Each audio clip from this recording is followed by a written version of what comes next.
करनी चाहिए जिससे गर्भस्थ शिशु को किसी भी तरह का क्लेश हो, और हमको वही आहार लेना चाहिए डॉक्टरों से सलाह लेकर जिससे हमारे गर्भस्थ शिशु की पुष्टि हो। हमको वैसे ही आचरण करने चाहिए जैसे पहला आचरण तो है, जो ही ये पता चले कि हमारे उदर में बालक या बालिका गर्भ का प्रादुर्भाव है, अंदर आ चुका है, प्रकट हो चुका है, गर्भ अंदर बन रहा है, तो उसी दिन से ब्रह्मचर्य रहना चाहिए। डॉक्टर चंद्र प्रभा जी, श्री हरिवंश महाराज जी। महाराज जी, आप कह रहे हैं कि आप चिकित्सक हैं, श्री जी की कृपा से स्त्री रोगों और गर्भवती महिलाओं का उपचार करते हैं और धाम में ही सेवाएं दे रहे हैं। तो कह रहे हैं कि काफी जने ऐसे आते हैं जो आपको सुनते हैं बट वो साधन परायण है, गर्भवती हैं, तो 2 बजे उठना, कम से कम नींद लेना, जैसे आप बताते हैं, एक टाइम प्रसाद पाते हैं, तो महाराज जी ऐसे में गर्भावस्था में जो शिशु पर प्रभाव पड़ता है शरीर के लिए आवश्यक है, जिसे हमने 6 घंटे सोने के लिए कहा है, तो 6 घंटे सोना चाहिए, क्योंकि अगर आप 6 घंटे नहीं सोएंगे तो आपके जागरण के समय में जो भजन करेंगे उसमें आपको विक्षेप पड़ेगा, बार बार आलस्य आएगा। 6 घंटे सोना चाहिए, 24 घंटे में 6 घंटे सोना चाहिए, और इसके बाद शेष समय अपनी दिनचर्या में रत रहना चाहिए। हाँ, ज्यादा गर्भ बढ़ जाने पर गर्भ की सुरक्षा के लिए हमको कठोर क्रियाएं नहीं करनी चाहिए, हमें ऐसी क्रियाएं नहीं करनी चाहिए जिससे गर्भस्थ शिशु को किसी भी तरह का क्लेश हो, और हमको वही आहार लेना चाहिए डॉक्टरों से सलाह लेकर जिससे हमारे गर्भस्थ शिशु की पुष्टि हो।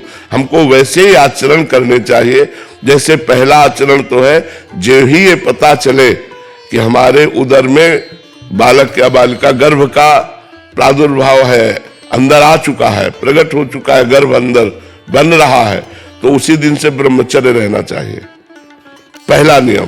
क्योंकि अगर आप ब्रह्मचर्य नहीं रहेंगे तो आपके बच्चे पर फर्क पड़ जाएगा, आपके बच्चे में कोई ना कोई कमी पैदा हो जाएगी, इसलिए ब्रह्मचर्य धारण करना अत्यंत आवश्यक है, क्योंकि गर्भ में शिशु पधार चुका है।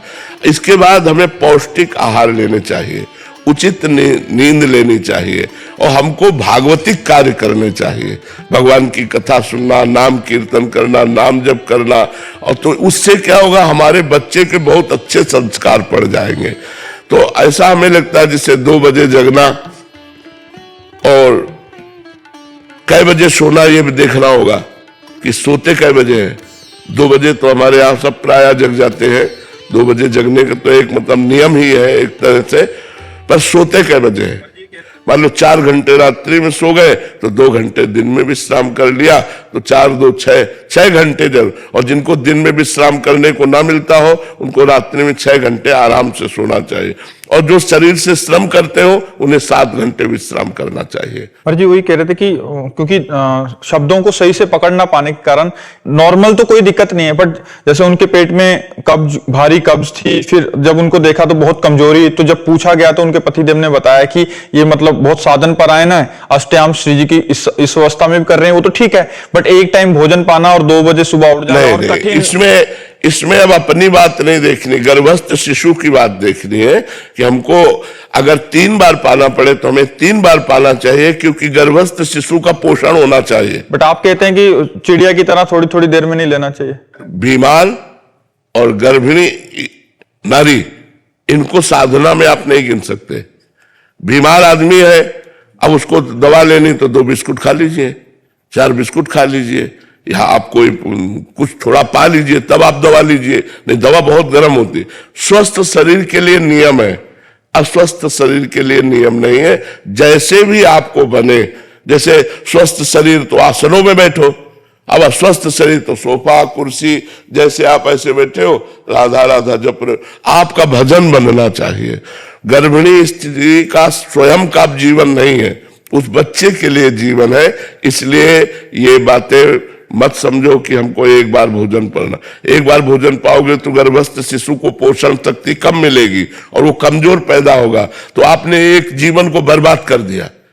आपने उस एक जीव के प्रति अहित कार्य किया। इसलिए मां को चाहिए पौष्टिक है, जो जो भी डॉक्टर आपको पास कर दे, जूस है, फल है, दूध है, ये 2-3 बार लीजिए, जिससे आपके गर्भस्थ शिशु का पोषण हो। मनमानी आचरण नहीं करना चाहिए, डॉक्टर के अनुसार आचरण करना चाहिए। और जब गर्भ प्रसव हो जाए और आप ठीक हो जाए, फिर आप अपनी साधना में लगिए, फिर आप अपने लिए कसिए, कोई बात नहीं है, कोई परेशानी नहीं है।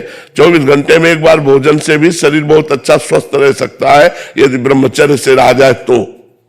हम लोगों को तो कई कई दिन भोजन नहीं मिलता था, लेकिन कभी निराशा नहीं हुई, कभी उदास नहीं हुई, कभी हताश। तो इसलिए जब तक गर्भस्थ शिशु रहे तब तक हमें डॉक्टर के अनुसार चलना चाहिए कि उसको क्या पोषण तत्व देना है, कौन कौन सी अब जैसे गर्भस्थ शिशु है और आप वजन वाली चीज उठा रहे हैं, आप झुक रहे हैं, तो उसको परेशानी पड़ रही है।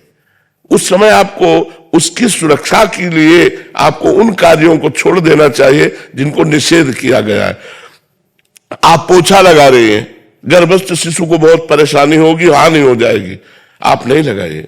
आप उतना झुकिए, आप उतना कार्य कीजिए जिससे गर्भस्थ शिशु का पोषण हो, उसको किसी तरह से हानि न पहुंचे। ये डॉक्टरों से सलाह ले लेनी चाहिए।